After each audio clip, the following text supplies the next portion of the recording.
You mentioned going to some of the Penn State Commonwealth campuses. Oh, what a pleasure. And working with students there.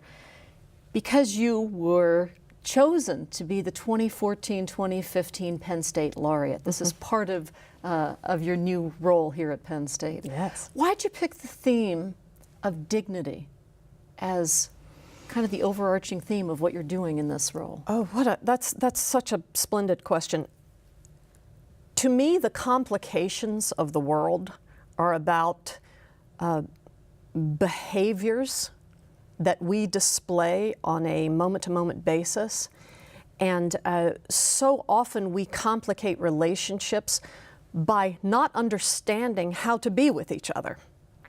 And to me, dignity was one word that, through the lens of wanting to know what you need to know that I respect you, that knowledge could actually make a lot of very quick changes in how people get along. I am very much into social media. I have a Twitter account and Facebook, and what I watch and what I have seen happen in this part of the culture that I deal in is our desire to comment rather than to contribute to each other.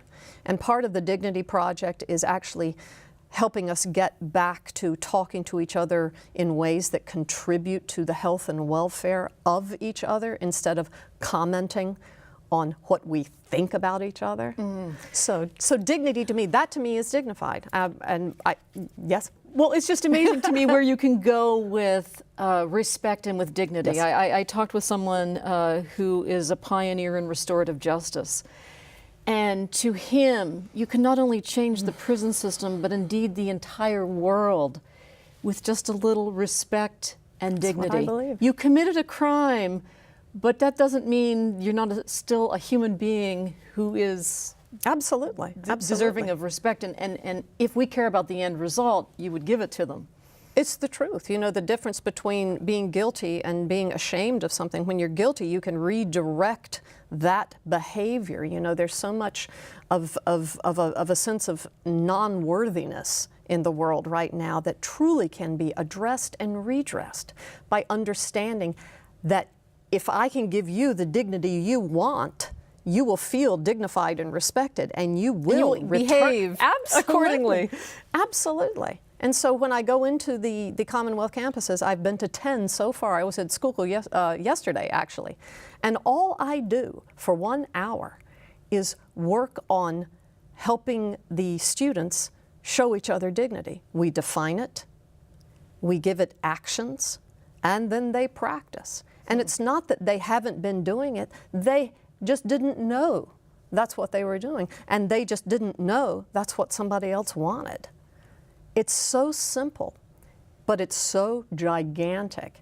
And the website itself, dignity.psu.edu, is also a big experiment because the website is being contributed to by my students in Theater 407 right now, plus students from all the Commonwealth campuses, and it builds as it goes along. People submit videos and music and film clips, texts, conversations that to them shows themselves dignified in race, gender, sexuality, politics, religion.